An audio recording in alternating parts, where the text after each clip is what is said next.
porque tem um assunto que está dando o que falar. Na volta, na saída de bloco, a gente falava com o Fabrício Lobel. Ele está no meio de uma confusão, de um absurdo. Isso tem a ver com vazamento de água na rede da Sabesp. Aliás, pegando como gancho essa história que ele está, olha, o número de reclamações disparou desse tipo de reclamação nos últimos 3 anos. Olha aqui no telão, você vai vendo, ó, 22, 23 e 24. Em 2022, 645 mil. No ano de 2023, um ano depois, 671 mil. Você vê que vai subindo.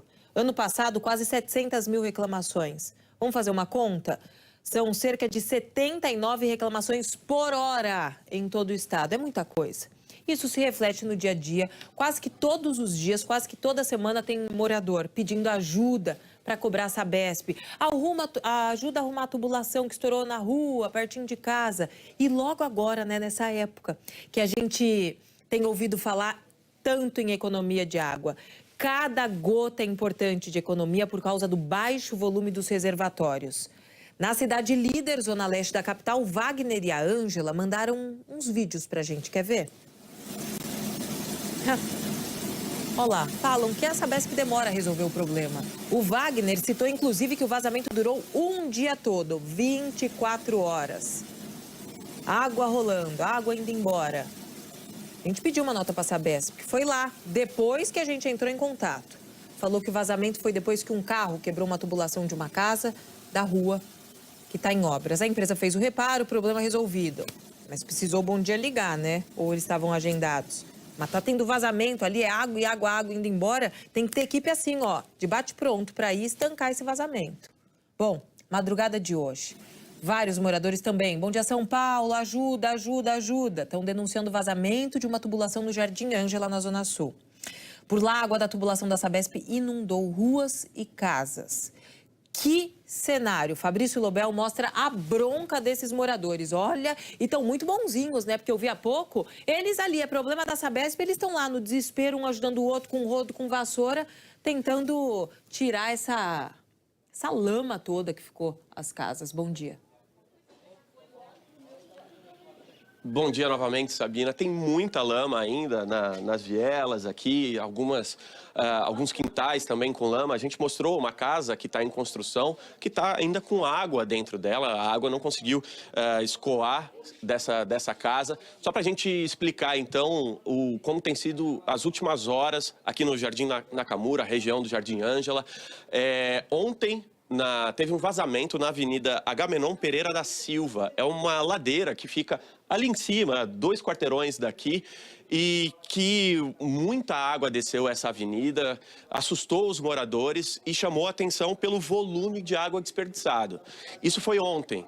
A Sabesp enviou para a nossa produção uma nota dizendo que esse vazamento tinha sido solucionado, mas nessa madrugada, por volta então das 4h30 da manhã, 2 quadras depois de onde teve o vazamento de ontem, novamente um vazamento. Então a gente fica até em dúvida até que ponto aquele problema de ontem foi solucionado. A gente está agora do lado da Travessa Beira Campos, é muito próximo de onde esteve ontem esse vazamento. E a gente consegue ver os vídeos dessa madrugada, por exemplo, a escadaria onde a gente está e outras escadarias aqui do lado, parece que elas viraram uma cachoeira de lama, assim. Bem no horário também em que muita gente estava saindo para trabalhar, a gente chegou aqui e as crianças estavam indo para a escola, pulando a lama para poder chegar na escola, não sujar o uniforme. Uma cena que chamou muito a nossa atenção. Um dos primeiros moradores a acordar e alertar os outros moradores aqui sobre o que estava acontecendo foi o Francisco, que a gente mostrou na nossa primeira entrada, que ele estava tirando a lama na base da enxada, né? Como é que foi que você acordou hoje, então, Francisco? Eu me acordei 4 horas e já estava começando o aguaceiro, né? Aí eu pensei que era um cano que tinha estourado, um cano mesmo normal. Mas a água estava aumentando cada vez mais, aí eu vi que não era normal. Aí eu corri aqui, o pessoal estava dormindo ainda, nessa casa. Aí acordei o pessoal aí e comecei também a estourar a parede deles para a água sair pela parede, para não inundar muito a casa dele. Lá em casa, você usou vergalhão? Como é que foi? Como é que você fez para quebrar? Marreta e ponteiro. De madrugada você quebrou a casa das pessoas? Foi cedo. Para a água sair. Lá em casa também foi muita água. Perdemos cama, cadeira Foi muita água também, eu estourei a parede para sair a água. Francisco, obrigado. Sabina, a gente só interrompe rapidamente, só para mostrar que uma equipe da Sabesp acabou de chegar aqui na casa da dona Marinalva para fazer uma primeira vistoria dos impactos, de como é que está a casa nesse momento. Um carro de serviço, de prestação de serviço da Sabesp chegou por aqui há alguns minutos e agora, então, eles fazem essa primeira análise do que foi danificado. A gente ainda vê nas escadarias água escorrendo, muita lama ainda, um trabalho que vai longe por aqui, justamente nesse período que a gente está falando, né, de necessidade de redução de perdas de água, de combate aos vazamentos. E a gente mostrou também, a gente já falou no Bom Dia São Paulo, de como a Sabesp nos últimos anos não tem conseguido bater a própria meta de redução de perdas estipuladas por ela mesmo. E como nesse novo levantamento obtido pela nossa produção, pelo João Pedro Ribeiro, mostra que, segundo dados da própria Sabesp enviadas à agência reguladora, a Arcesp, aumentou em 2024 o número de reclamações de moradores sobre vazamentos de água. Moradores como esses aqui do Jardim Nakamura, que estão esperando alguma solução que seja definitiva, Sabina. Olha Veja lá. só, aliás, Sabina, qual é o posicionamento o posicionamento, afinal de contas, da Sabesp sobre esse aumento das reclamações? Normalmente, quando tem essa identificação de um vazamento, é direcionado uma equipe de conserto, de reparo, para identificar e fazer o que for necessário ali para restabelecer a normalidade dessa rede.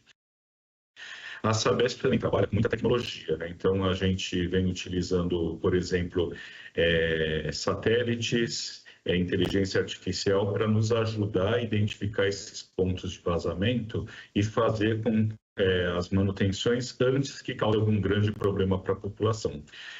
Dessa forma, a gente se antecipa as situações de vazamento. Em relação ao número, é sempre importante destacar que a Sabesp, qualquer solicitação que a Sabesp recebe, ela é tratada com muita importância e é atendida no primeiro momento possível, né? Essa entrevista que a gente acabou de ouvir fala de uma forma geral, tá? Da questão dos vazamentos, não em específico desse caso, dessa cachoeira do Jardim Ângela. E aí o porta-voz da companhia diz que é atendida ali as ocorrências no menor prazo possível. E eu fico pensando aqui, né? Nesse caso agora que a gente tem como exemplo, são pelo menos 4 horas, desde as 4 da manhã, 4, 5, 6, 7, 8, que os moradores estão pedindo ali para a Sabesp chegar. Olha essa cachoeira de lama no Jardim Ângela, inacreditável, tomando as casas, tomando os móveis. E você sabe que no fim das contas é prejuízo para a população. Esse senhor, olha no rosto dele, você já imagina um trabalhador, o que ele está fazendo? Com a enxada, recolhendo lama, não teve uma gota de chuva. Sabesp reduzindo pressão de água, falando tanto em combate a desperdício. E você vê uma situação como essa, 4 horas para chegar. Enquanto isso, o pessoal lá madrugada dentro, né? Fabrício Lobel, podemos voltar com ele ao vivo. Pessoal lá com a enxada na mão. Eu vi um morador ali com uma dificuldade, não sei se ele tem uma dificuldade de visão, a mulher segurando. Que vergonha, eu fico constrangida ao ver essas imagens, Fabrício. Pois é, você notou a presença de um dos moradores dessa casa, da dona Marinalva, inclusive, que tem ele tem cegueira, ou seja, imagina a dificuldade dele em entender o que estava acontecendo de madrugada, quando foi acordado ao som de marreta, porque os vizinhos estavam quebrando aqui o entorno, para que a água pudesse escoar. A Sabesp, como a gente falou, chegou agora há pouco para avaliar essa situação, uma equipe aqui fazendo uma primeira vistoria, e um dos itens que foram vistoriados foi a conta de água de alguns dos moradores aqui. Eu estou com a conta de água da dona Marinalva, é uma dessas contas que foi fotografada pela Sabesp, que é até um cuidado que a companhia toma para verificar o status do fornecimento de água nessas regiões. Ou seja, existe o fornecimento regular de água, existe hidrômetro. Aliás, na maioria das casas que a gente viu nessa viela e na viela aqui ao lado, todas com um hidrômetro da Sabesp, ou seja, com fornecimento regular de água, e é uma das questões que vai ser avaliada agora pela companhia. Uma fotografia foi tirada aqui da conta de água da dona Marinalva para verificar um pouco desse status, mas a gente consegue constatar, assim, ó, fornecimento regular de água nessa região aqui do Jardim Nakamura, e a situação, por enquanto, é essa daqui. Ainda muitas horas de trabalho e de limpeza para retirar a lama de dentro da casa, sem falar no prejuízo financeiro a gente está vendo aqui sofás, piso da casa, móveis que ficaram estufados, também a porta, a cozinha, de uma maneira geral, tomada pela lama. A última imagem aqui, Sabina, se você me permite, um buraco que foi feito ali, ó, no banheiro da casa, para que a água pudesse escoar sem maiores prejuízos. Ainda maiores prejuízos aqui para essa casa, na Zona Sul, Sabina. Fabrício, eles fizeram isso aí à madrugada? Começaram a estourar para ver se escoava essa água, é isso? Exatamente, é o que o vizinho de baixo, o seu Francisco, estava explicando para a gente mais cedo, de como, na base de marreta, ele saiu pela madrugada quebrando a parede das casas das pessoas para evitar que a água ficasse acumulada, como nessa situação daqui de fora. Ó, o Fernando Grola vai mostrar como essa casa aqui, que é uma casa que está em construção, ela ainda está com água represada ali dentro. Para evitar essa situação dentro de uma casa habitada, com idosos, com crianças, os vizinhos quebraram na base de marreta. A gente consegue ver aqui, ó, mais uma marretada, possivelmente tentativa de fazer escoar a água, justamente para facilitar esse processo. E nesse momento a gente está vendo aqui, então, portanto, os moradores acompanhando a primeira abordagem aqui da Sabesp para verificar o que pode ser feito nesse momento. Abriu ali, ó, o vazamento lá. Está tudo oco ali. E nesse momento aqui, a Sabesp verificando o sistema de drenagem de água da chuva também, se poderia de alguma maneira escoar por aqui. Aliás, a gente vê aqui, ó, o Fernando Grola mostrando para a gente como o sistema que é da prefeitura, isso daqui é GAP, né, sistema para drenagem de água, completamente cheio de lama, de detritos, de lixo, entulho. Muito trabalho por aqui ainda, Sabina. Ô Fabrício, chegou a equipe de limpeza junto ou são os moradores que vão continuar com a enxada limpando? Ponto 1, para onde vão essas famílias? Já se sabe, elas não têm condição de ficar hoje em casa. Quem que vai arcar com prejuízo? É sofá, geladeira, é móvel estufado, que vai pro lixo, não tem o que fazer. Já se tem uma resposta? E aí vai chegando, né? Funcionário atrás de funcionário. Esses estão só trabalhando, né, gente? Estão cumprindo ali as suas funções, mas desde as 4 da manhã... E por sorte que teve um abençoado ali de um morador que foi com a marreta estourando para o negócio não subir ainda mais.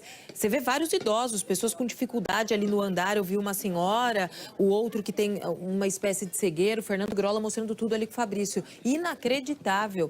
E tomara, né, que agora a inteligência artificial, Fabrício, possa ajudar a identificar antes dessas tragédias acontecerem. Olha...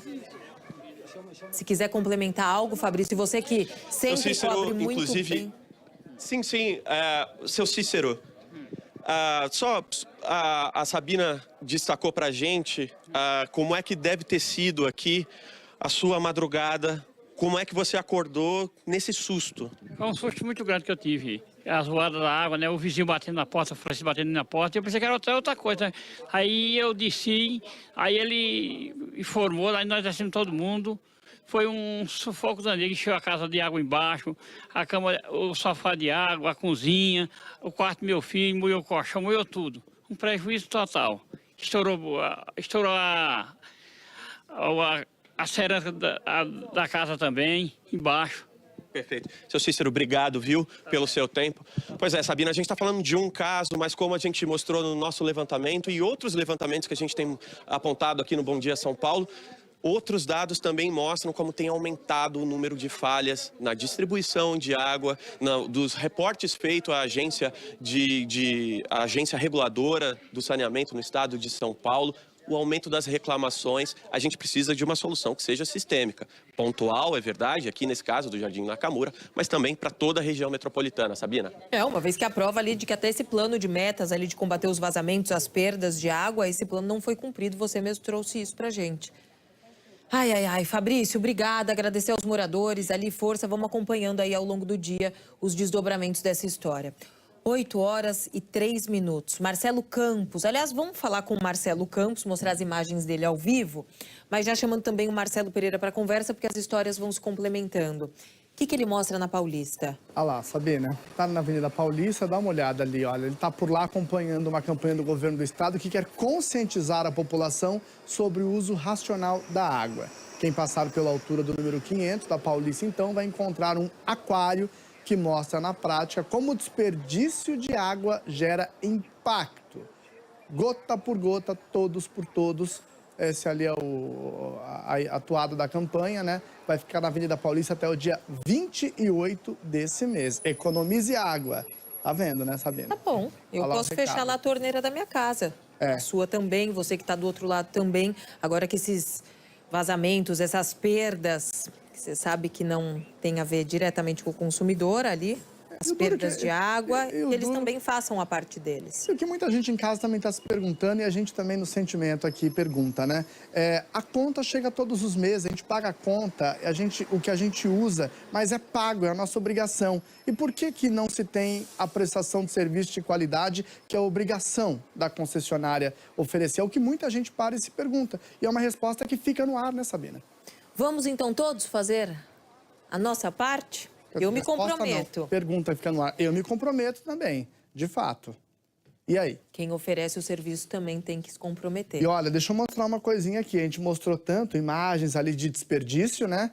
Tem que economizar água, até porque o próprio governo está com uma campanha justamente que está cortando a água, redução de pressão, ali no horário da noite até o comecinho da manhã. Por quê? Olha a situação dos mananciais. Olha o Cantareira, o principal reservatório. Não sobe. Não sobe, por quê? Não está chovendo na cabeceira do Cantareira, lá no sul de Minas. E a chuva que começar a cair por ali ainda vai demorar para ter uma resposta nisso aqui. Já choveu até agora quase 73 milímetros, bem longe dos 150 esperados. Ah, é só o Cantareira? Olha a situação que está o Alto Tietê, na casa dos 20%. Guarapiranga caiu também, na casa dos 46%. Isso são dados de ontem, porque a Sabesp atualiza esses números 9 horas da manhã. Mas, como não choveu como se esperava na cabeceira das represas, já se sabe que esses números aqui não vão sofrer grandes oscilações, Sabina. É isso.